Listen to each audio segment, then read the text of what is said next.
నమస్తే అండి. నేను మీ గణేష్ని. Welcome to history Ganesh sir online classes. గత 2 పరీక్షలు టీఎస్ సెట్ ఎగ్జామ్ కానీ యూజీసీ నెట్ ఎగ్జామ్లలో మనం టీజీఎల్ఆర్ పిఆర్బి లేదా టీఎస్ఎల్ఆర్ పిఆర్బి పేపర్స్ ఎక్స్ప్లెనేషన్లో భాగంగా ప్రీవియస్ పేపర్స్ ఎక్స్ప్లెనేషన్ చేసిన దాంట్లో కొన్ని క్వశ్చన్స్ రావడం అనేది జరిగింది. మన తక్కువ క్లాసుల నుంచి ఎక్కువ క్వశ్చన్లు, కొన్ని నేరుగా వచ్చినాయి, కొన్ని ఏమో దాని రిలేటెడ్ ఆన్సర్లు ఎక్స్ప్లెనేషన్ ద్వారా కొన్ని వచ్చినాయి. ఒకసారి ఆ క్వశ్చన్లు ఒకసారి చూద్దాం.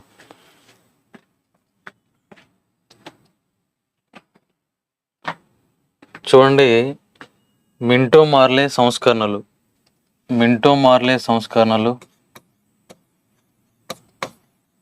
మరియు మాంటేగ్ చేమ్స్ఫోర్డ్ సంస్కరణలు మరియు 1935 భారత ప్రభుత్వ చట్టం, వీటి గురించి మ్యాచ్ ద ఫాలోయింగ్లో ఒక క్వశ్చన్ వచ్చింది. ఆల్రెడీ మనం ఈ మింటో మార్లే సంస్కరణల గురించి, మాంటేగ్ చేమ్స్ఫోర్డ్ రిఫార్మ్స్ గురించి ఒకసారి చూసినాం. లార్డ్ మింటో గురించి, ఆయనను మత నియోజకవర్గాల పితామహుడు అంటారని చెప్పేసిన ఈయనే దీన్ని ముస్లింలకు ప్రత్యేక నియోజకవర్గాలు కేటాయించిండు 1909 చట్టం. అదే Minto మార్లే. Lord Minto, secretary of states వచ్చేసి మార్లే. ఆ తర్వాత మాంటేగ్ చేమ్స్ఫోర్డ్, అవి 1916 రిఫార్మ్స్. దానికి సంబంధించిన ఎక్స్ప్లెనేషన్ కూడా మనం ఇచ్చినాం. అది ఆ క్వశ్చన్ వచ్చేసింది. నెక్స్ట్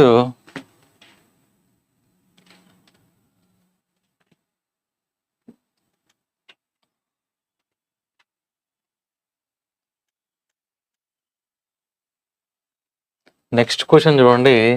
శూద్రకుడు మృచ్ఛకటికం. దీంట్లో ఇక్కడ మ్యాచ్ ద ఫాలోయింగ్లో ఒక పక్కన కాళిదాసు, నెక్స్ట్ శూద్రకుడు, నెక్స్ట్ విశాఖ దత్తుడు, ఇట్లా 4 పేర్లు ఇచ్చి, అమరసింహుడు, అమరకోశం, అట్లా 4 పేర్లు ఇచ్చి మ్యాచ్ ద ఫాలోయింగ్లో, ఇది సెట్ ఎగ్జామ్లో అడిగిన క్వశ్చన్. టీఎస్ సెట్ ఎగ్జామ్లో ఈ క్వశ్చన్ వచ్చింది. శూద్రకుడు రాసింది మృచ్ఛకటికం, చిన్న మట్టి కుండ అని అర్థం. దాని గురించి చెప్పిన మీకు. దీంట్లో ఆ స్టోరీ కూడా, ఇక్కడ శూద్రకుడు మృచ్ఛకటికం అనే చిన్న మట్టి బండి అని, దీంట్లో చారుదత్తుడు అనే బ్రాహ్మణుడు మరియు వసంతసేన అనే రాజనర్తిక అని చెప్పిన. ఈ చారుదత్తుడు వసంతసేనల లవ్ స్టోరీ గురించే శూద్రకుడి మృచ్ఛకటికం అనే డ్రామా అని చెప్పిన. దీంట్లో భాగంగా ఈయన ఉప్పు అమ్ముతూ వీధుల్లో వ్యాపారం చేసేవాడు. ఆ తర్వాత వ్యాపారం నష్టం వచ్చింది. ఆ తర్వాత వీళ్ళిద్దరి ప్రేమలో భాగంగా చారుదత్తుడు వసంతసేన ప్రేమని ఒప్పుకొని శాకరుడు, ఇక్కడ రాజు యొక్క బామ్మర్ది శాకరుడు, ఆ స్టోరీ మొత్తం మీకు చెప్పేసిన. దీంట్లో శూద్రకుడు మృచ్ఛకటికం, ఇక్కడ కాళిదాసు కుమార సంభవం కరెక్టే ఇచ్చిండు, విశాఖదత్తుడు ముద్రా రాక్షసం కరెక్టే ఇచ్చిండు. శూద్రకుడి మృచ్ఛకటికం ప్లేస్లో ఇక్కడ ఏమి ఇచ్చిండంటే బట్టి కావ్యం అనేది ఇచ్చిండు. బట్టి కావ్యం, బట్టి అనేటనే రావణ వధ అట్లాంటి రాసిండు. నెక్స్ట్ శిశుపాల వధ, మాగుడు శిశుపాల వధ, భారవి కిరాతార్జునేయం. ఇంకో 4 ఆప్షను భారవి కిరాతార్జునేయం అనేది. ఇది కరెక్టే, ఇది కరెక్టే. శూద్రకుడి మృచ్ఛకటికాన్ని తప్పుగా ఇచ్చిండు. ఇది మనం ఆల్రెడీ ఎక్స్ప్లెనేషన్ అనేది దీనికి సంబంధించి ఇచ్చినాం. నెక్స్ట్ ఇంకొక క్వశ్చన్ ఏంటంటే, ఇక్కడ చరకుడు, నెక్స్ట్ బౌద్ధమత ప్రస్థానం ఉనికి వ్యాప్తి, అది. దీంట్లో కాలం అడిగిండు. పాణిని ఇడిచి మ్యాచ్ ద ఫాలోయింగ్లో ఒక పక్క ఏమైందంటే 5th century BCE క్రీస్తుపూర్వం 5వ శతాబ్దానికి సంబంధించింది. ఆ తర్వాత 5వ శతాబ్దం నుంచి 1వ శతాబ్దం వరకు. నెక్స్ట్ ఇంకొక ఆప్షను పురాణాలు. ఇది నెట్ ఎగ్జామ్లో అడిగిండు, యూజీసీ నెట్ హిస్టరీలో అడిగిన క్వశ్చన్. పురాణాల గురించి ఇచ్చిండు, వాట్ టైం పీరియడ్ అని అడిగిండు అన్నట్టు. చరకుడు చరక సంహిత అని రాసిండని చెప్పినాం మనం. చరకుడు చరక సంహిత అనే గ్రంథాన్ని రాసిండు. అది 1వ శతాబ్దానికి సంబంధించి. ఆల్రెడీ చరకుడు ఎవరు ఆస్థానం చెప్పిన, కనిష్కుని ఆస్థానం చెప్పిన. కనిష్కుడు క్రీస్తు శకం 78 ఆ టైంలో శక సంవత్సరం అనేది ప్రవేశపెట్టినని చెప్పిన. అంటే 1వ శతాబ్దం, క్రీస్తు శకం 1వ శతాబ్దంలో 4వ బౌద్ధ సంగీతిని కాశ్మీర్లోని కుందలవనంలో ఏర్పాటు చేసిందని చెప్పిన. ఈ చరకుడి చరక సంహిత గురించి పేర్కొన్నాం. అది ఈ టైం పీరియడ్ 1వ శతాబ్దం, క్రీస్తు శకం 1వ శతాబ్దం. నెక్స్ట్ బౌద్ధ మతం 483 BC. ఇక్కడ బౌద్ధ సంగీతులు 483 BC నుంచి 1వ శతాబ్దం, 1వ శతాబ్దంలో జరిగింది. వాటి గురించి 5th సెంచరీ నుంచి 1st సెంచరీ వరకు. 483 అంటే 5th సెంచరీ అని దాని అర్థం, క్రీస్తు పూర్వం. Panini Ashtadhyayi 5th century BCE. ఈ అష్టాధ్యాయి అనేది వ్యాకరణంపై రాయబడ్డ పుస్తకం, గ్రామర్పై రాయబడ్డ తొలి పుస్తకం ఏంటంటే పాణిని రాసిన అష్టాధ్యాయి అనే గ్రంథం. శుంగుల దగ్గర ఆదరించబడ్డాడు, పుష్యమిత్ర శుంగులు అట్లాంటి వాళ్ళ దగ్గర. ఇది నెట్ ఎగ్జామ్లో అడిగిన క్వశ్చన్, మనకు నెట్ ఎగ్జామ్లో అడిగిన క్వశ్చన్. ఆల్రెడీ బౌద్ధ సంగీతులు 4 చెప్పిన. ఆ 4 బౌద్ధ సంగీతులు 5th సెంచరీ నుంచి 1st సెంచరీ BC. పురాణాలు క్రీస్తు శకం 2వ శతాబ్దం నుంచి 2nd సెంచరీ. ఓకేనా. పురాణాలు ఇక్కడ యజ్ఞశ్రీ శాతకర్ణి కాలంలో ఏమో మత్స్య పురాణం సంకలనం చేయబడ్డది. ఆ తర్వాత గుప్తుల కాలం నాటికి మొత్తం పురాణాలు అన్నీ సంకలనం చేయబడ్డాయి. మొత్తం పురాణాలు 18 సంకలనం చేయబడ్డాయి. ఇదొక ఇన్ఫర్మేషన్. నెక్స్ట్ చూడండి, direct question, single line question ఏమి ఇచ్చిందంటే ఇక్బాల్ నామా అనే క్వశ్చన్ అడిగాడు. ఇక్బాల్ నామా క్వశ్చన్ అనేది అడిగిండు. దీన్ని రాసింది ఎవరని అడిగిండు, ఇక్బాల్ నామా.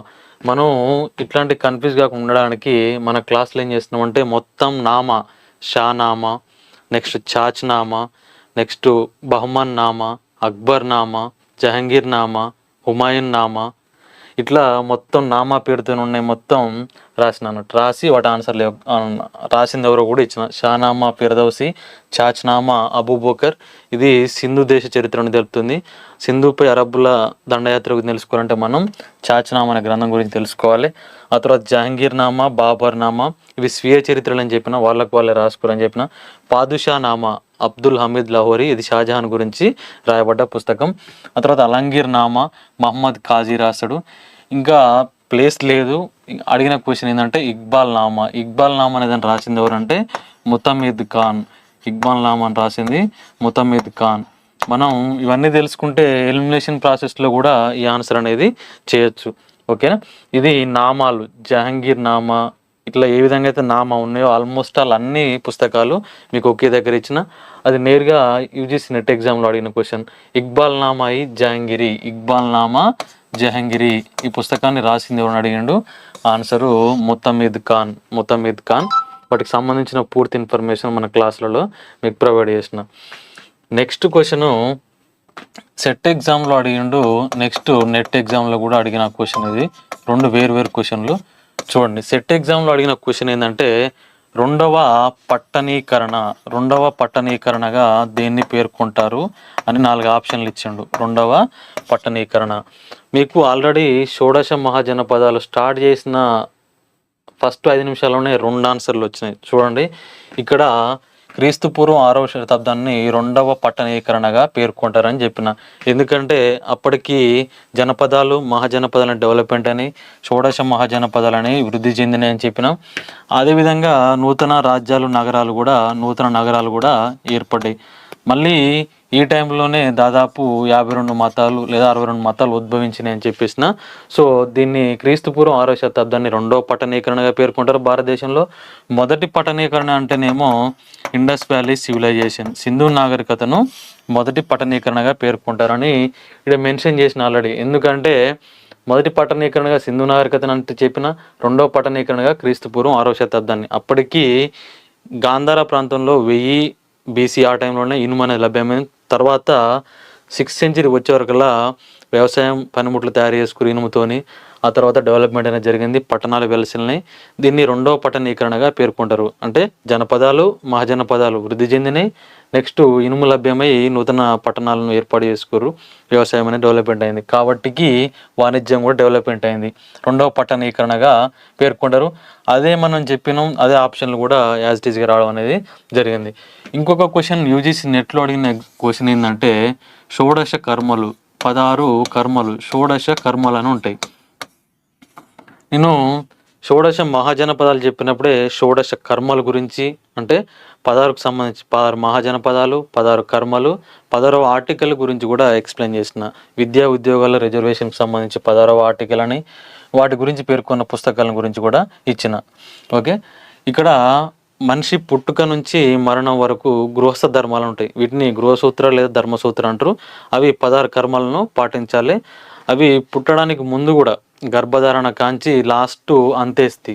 ఫస్ట్ ఏమో గర్భధారణ, ఫస్ట్ గర్భధారణ కాంచి లాస్ట్ 16వది అంత్యేష్టి. అంటే మరణం తర్వాత చివరి క్రియ, చివరి కర్మ ఏంటంటే అంత్యేష్టి.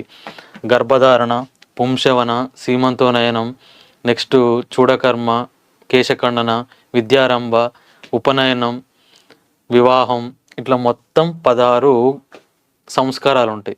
షోడశ కర్మలు లేదా 16 సంస్కారాలు. ఇవి వీటి గురించి మెన్షన్ చేసిరంటే ధర్మసూత్ర లేదా గృహసూత్ర. ఇది కూడా డైరెక్ట్ క్వశ్చన్ వచ్చింది. గృహసూత్ర లేదా ధర్మసూత్రాల్లో వీటి గురించి పేర్కొన్నారని చెప్పిన అది కూడా వచ్చింది. షోడశ కర్మలు, గృహసూత్ర లేదా ధర్మసూత్ర, షోడశ కర్మలు.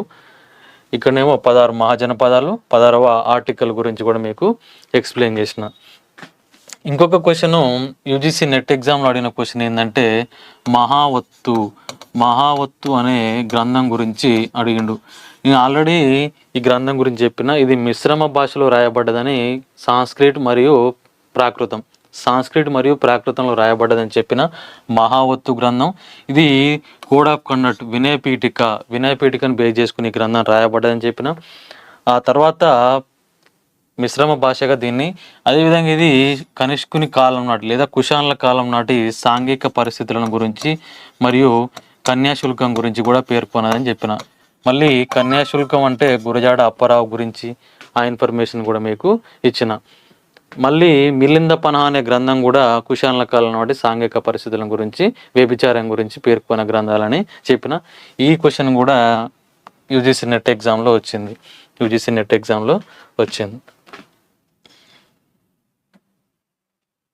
నెక్స్ట్ ఇక్కడ చూడండి, యూజీసీ నెట్ ఎగ్జామ్లో అడిగిన క్వశ్చను ఇక్కడ సిపాయిల తిరుగుబాటుకు సంబంధించింది.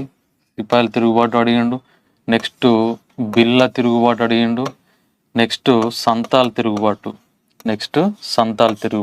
ఇవి ఇయర్స్ అడిగిండు. సంతాల్ తిరుగుబాటు 1855. సిద్ధు, కన్హో అట్లాంటి వాళ్ళు దీన్ని ప్రారంభించారని చెప్పిన. సంతాల్ తిరుగుబాటు రాజ్మహల్ కొండల్లో ఇక్కడ గిరిజనుల అటవీ వాళ్ళ యొక్క కార్యక్రమాలపైన ఆంక్షలు విధిస్తారు బ్రిటిష్ వాళ్ళు. వాటికి వ్యతిరేకంగా వీళ్ళు జమీందారీ వ్యవస్థ గురించి మరియు వడ్డీ వ్యాపారం గురించి వ్యతిరేకంగా తిరుగుబాటు చేసిరని చెప్పిన. ఇక్కడ మంగల్ పాండే గురించి అడిగిండు ఒక క్వశ్చన్. సిపాయిల తిరుగుబాటుకు సంబంధించి మంగల్ పాండేను ఎక్కడ ఉరితీసిరని అడిగిండు. ఆల్రెడీ మనకు వెల్లూరు సిపాయిల తిరుగుబాటు, భారతదేశంలో తొలి సిపాయిల తిరుగుబాటు వెల్లూరు అని చెప్పిన. వెల్లూరు తమిళనాడులో ఉంటుంది. ఆ వెల్లూరు తిరుగుబాటు సమయంలో గవర్నర్ జనరల్ అంటే జార్జ్ బార్లో అని చెప్పిన. ఇదే వెల్లూరులో సిఎంసి కాలేజ్ అని ఉంటుంది, క్రిస్టియన్ మెడికల్ కాలేజ్ అని ఉంటుంది. ఇది భారతదేశంలో తొలిసారిగా మూత్రపిండాల మార్పిడిన జరిపిన కాలేజీ, హాస్పిటల్ ఏంటంటే సిఎంసి కాలేజీ. ఇది వెల్లూరుకు సంబంధించి చెప్పిన. అప్పుడు గవర్నర్ జనరల్ జార్జ్ బార్లో, అప్పటి ఆఫీసర్ అంటే జార్జ్ క్రేడర్. కారణం కూడా చెప్పిన, ఎందుకంటే హిందువులు సింధూరం ధరించకూడదు, తలపాగా ధరించకూడదు అని చెప్పేసి, ముస్లింలు గడ్డం పెంచకూడదు, తీసేయాలి అనే ఇన్ఫర్మేషన్ వాళ్ళు పాస్ చేసి సైనికుల పైన ఆంక్షలు విధించారు. దాని గురించి చెప్పిన. ఆ తర్వాత అది తొలి తిరుగుబాటు. ఆ తర్వాత మంగల్ పాండే బారక్పూర్ 34th బెటాలియన్కి సంబంధించిన వాడని చెప్పిన. ఈయన యొక్క మరణంతో సిపాయిల తిరుగుబాటుకి అనేది అంకురార్పణ జరిగిందని చెప్పిన. మరణించిన ప్లేస్ అంటే బారక్పూర్. ఆ క్వశ్చన్ కూడా అడిగిండు. ఇక్కడ తక్షణ కారణం చెప్పిన, దానికి అంకురార్పణ జరిపింది అంటే మంగల్ పాండే అనే ఇన్ఫర్మేషన్ కూడా ఇచ్చిన. ఆయన మరణించిన ప్లేసు ఆప్షన్లలో మీరట్ అని ఇచ్చిండు. నెక్స్ట్ ఇంకోటి బారక్పూర్, ఇంకోటి ఇచ్చిండు. బారక్పూర్ అనేది దానికి సంబంధించిన ఆన్సర్. ఆ తర్వాత వైకోమ్ సత్యాగ్రహం, నెక్స్ట్ మహర్ సత్యాగ్రహం, నెక్స్ట్ ఆత్మగౌరవ ఉద్యమం, all India depressed class association. ఇది యూజీసీ నెట్ ఎగ్జామ్లో అడిగిన క్వశ్చన్. వైకోమ్ సత్యాగ్రహం 1924, కానీ మనం దాని గురించి మెన్షన్ చేయలేదు. కానీ మహర్ ఉద్యమం గురించి, ఆత్మగౌరవ ఉద్యమం గురించి మెన్షన్ చేసిన. వీటిని క్రోనాలజికల్ ఆర్డర్లో అమర్చామని క్వశ్చన్ అడిగాడు. ఆత్మగౌరవ ఉద్యమం 1925. ఇక్కడ ఈవి రామస్వామి నాయకర్ గురించి చెప్పినప్పుడు చెప్పిన 1925 ఆత్మగౌరవ ఉద్యమం, సెల్ఫ్ రెస్పెక్ట్ మూమెంటు. ఆయన పత్రికలు కూడా చెప్పిన కుడి అరసు విధత్తులైనవి ఆయన పత్రికలు. తర్వాత మణియమ్మ అనటం వివాహం చేసుకొని జీవితం చివరి దశలో అపఖ్యాతి పొందిన అనేది కూడా చెప్పిన. ఆసియా సోక్రటీస్ అంటారని చెప్పిన ఆయన గురించి. ఇది ఆత్మగౌరవ ఉద్యమం. ఇదంతా జస్టిస్ పార్టీ నుంచి వచ్చింది. జస్టిస్ పార్టీ 1917, ఆ తర్వాత సెల్ఫ్ రెస్పెక్ట్ మూమెంట్, తర్వాత 1944లో ద్రవిడ కజగం, ఆ తర్వాత 1949 డిఎంకే, తర్వాత 1969లో కరుణానిధి బాధ్యతలు స్వీకరిస్తాడు. 1972లో ఏఐఏడిఎంకే ఆల్ ఇండియా అన్నా ద్రవిడ మున్నెట్ర కజగాన్ని ఎంజి రామచంద్రన్ ఏర్పాటు చేసిండు. ఇట్లా ఆ పార్టీ ఏ విధంగా ఎవల్యూషన్ జరుపుకుంటూ వచ్చింది అనేది కూడా మనకు ఇన్ఫర్మేషన్ ఇచ్చిన. ఇది ఈవి రామస్వామి నాయకర్ గురించి వచ్చింది. మనం నెక్స్ట్ మహార్ ఉద్యమం గురించి కూడా మీకు చెప్పిన. అంబేద్కర్ గురించి చెప్పినప్పుడు మహార్ ఉద్యమం గురించి, బాబా వాగ్లేంకర్ గురించి 1927లో మళ్ళీ తిరిగి చేపడతాడు. ఇది ఒక ఇన్ఫర్మేషన్ కూడా ఇచ్చిన. ఈ క్వశ్చన్ కూడా డైరెక్ట్ యూజ్ చేసిన ఎగ్జామ్లో అడిగిండు. నెక్స్ట్ ఇక్కడ అన్బిసెంట్ గురించి చెప్పినప్పుడు ఇండియన్ ఉమెన్ అసోసియేషన్ అనే ఇన్ఫర్మేషన్ మీకు ఇచ్చిన. ఇండియన్ ఉమెన్ అసోసియేషన్ 1917లో అన్బిసెంట్ మద్రాసులో ఏర్పాటు చేసింది. ఇక్కడ తిలక్ యొక్క హోమ్ రూల్ ఉద్యమం గురించి ఎక్స్ప్లెయిన్ చేస్తున్నప్పుడు, అన్బిసెంట్ యొక్క హోమ్ రూల్ ఉద్యమం గురించి ఎక్స్ప్లెయిన్ చేస్తున్నప్పుడు అన్బిసెంట్ గురించి తిలక్ గురించి ఇన్ఫర్మేషన్ ఇచ్చిన. అన్బిసెంట్ ఐర్లాండ్ దేశానికి సంబంధించిన వనిత అని చెప్పిన. ఈమె 1893లో భారతదేశానికి వచ్చిందని చెప్పిన. 1907లో దివ్యజ్ఞాన సమాజానికి అధ్యక్షురాలయ్యింది. 1914లో కాంగ్రెస్లో చేరింది. 1917లో ఐఎన్సీకి అధ్యక్షురాలైందని చెప్పేసి, ఇదే 1917లో ఆమె ఇండియన్ ఉమెన్ అసోసియేషన్ ఏర్పాటు చేసి చెప్పిన. ఇంకో సంస్థ ఏమో ఇండియన్ బాయ్స్ స్కౌట్ అసోసియేషన్ కూడా ఏర్పాటు చేసి చెప్పిన. ఈ ఉద్యమ సమయంలో, హోమ్ రూల్ ఉద్యమ సమయంలో ఈమె ఊటీ లేదా ఉదక మండలంలో అరెస్ట్ అయింది. ఆ తర్వాత ఈమె అరెస్ట్ను ఖండించిన అప్పటి అమెరికా అధ్యక్షుడు వుడ్రో విల్సన్ అనే సమాచారాన్ని కూడా మీకు ఇచ్చిన. ఇది నేరుగా చెప్పకపోయినా ఏదో అన్బిసెంట్ యొక్క ఇన్ఫర్మేషన్ ఇస్తున్నప్పుడు ఇండియన్ ఉమెన్ అసోసియేషన్, ఇవే క్వశ్చన్ యూజీసీ నెట్ ఎగ్జామ్లో ఇండియన్ ఉమెన్ అసోసియేషన్ అని అడిగిండు. నెక్స్ట్ మహిళా సమితి అనే క్వశ్చన్, మహిళా సమితి. Next Indian women association conference. ఇట్లా మ్యాచ్ ద ఫాలోయింగ్లో ఇచ్చిండు. మనకు ఒక్కటి తెలిసిన ఆప్షన్ వచ్చే విధంగా ఆడున్నది. 1917 Indian women association through the పోయినా మనకు ఆన్సర్ అనేది వస్తుంది. ఇది కూడా మనం డిస్కస్ చేసినాం. ఇవన్నీ ప్రీవియస్ పోలీస్ ఎగ్జామ్స్కి పేపర్ ఎక్స్ప్లెనేషన్ చేసినప్పుడు వాటికి సంబంధించి ఇన్ఫర్మేషన్ ఇచ్చినాం. అది నెక్స్ట్ చూడండి, రిప్పన్ గురించి, లార్డ్ రిప్పన్ గురించి చెప్పిన. Father of local self governments అని చెప్పిన లార్డ్ రిప్పన్ గురించి. ఈయన కాలంలోనే 1882లో హంటర్ కమిషన్ ఏర్పాటు చేశారని చెప్పిన. ఆ స్థానిక ప్రభుత్వాల పితామహుడిని ఎవరిని పేర్కొంటున్న క్వశ్చన్ అడిగిండు. అది లార్డ్ రిప్పన్ గురించి. ఇక్కడ మనం డల్హౌసీ గురించి, రాజ్య సంక్రమణ సిద్ధాంతం గురించి, సతీ సహగమన నిషేధం గురించి మొత్తం ఇన్ఫర్మేషన్ ఇచ్చినాం. ఆ క్వశ్చన్ కూడా లార్డ్ రిప్పన్ క్వశ్చన్ కూడా అడిగిండు. Father of local self governments. ఇంకొకటి రిప్పన్ గురించి, లార్డ్ మేయో గురించి కూడా ఒక ఇన్ఫర్మేషన్ వచ్చింది. నెక్స్ట్ చరకుడు, ఇది కూడా అయిపోయింది. ఇవి కాకుండా ఇంకా కొన్ని క్వశ్చన్స్ కూడా వచ్చినాయి. ఇవన్నీ యూజీసీ నెట్ ఎగ్జామ్, సెట్ ఎగ్జామ్లో మనం ఎక్స్ప్లెనేషన్ చేసిన తక్కువ వీడియోల నుంచి ఎక్కువ ఇన్ఫర్మేషన్ అనేది వచ్చింది. అంటే దానికి సంబంధించిన రిలేటెడ్ ఆన్సర్లు కూడా ఇవ్వడం వల్ల మనం ఇట్లా చేయగలిగినాం. ఓకేనా? ఫర్ ఎగ్జాంపుల్ ఇప్పుడు 18 అంటే 18కి సంబంధించిన మొత్తం సమాచారం ఇచ్చిన. 326 బీసీలో జీలం యుద్ధం లేదా హైడాస్పస్ యుద్ధం అనేది జరిగిందని చెప్పిన. ఎవరెవరికి మధ్య అంటే అలెగ్జాండర్కు మరియు పురుషోత్తముడు లేదా పోరస్ మధ్యన జరిగింది. జీలం చీనా నదుల మధ్య ప్రాంతాన్ని పాలిస్తుండేవాడు. ఓకేనా?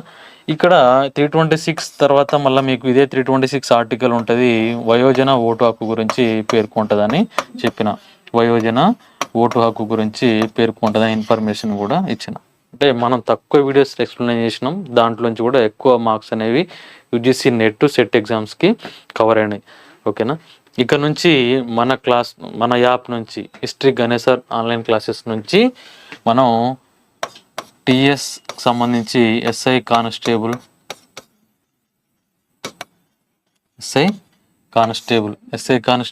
గ్రూప్స్కి సంబంధించి మరియు సిపిజెడ్ ఎవరైతే ఎంట్రన్స్ ప్రిపేర్ అవుతారో యూనివర్సిటీ ఎంట్రన్స్ ప్రిపేర్ అయ్యే వాళ్ళకు, అదేవిధంగా డిగ్రీ వాళ్ళకు కూడా ఉపయోగపడే విధంగా క్లాసులు అనేవి చేయబోతున్నాం. మన యాప్ నుంచి ఇక నుంచి రెగ్యులర్గా క్లాసులు అనేవి వస్తాయి. ఓకే.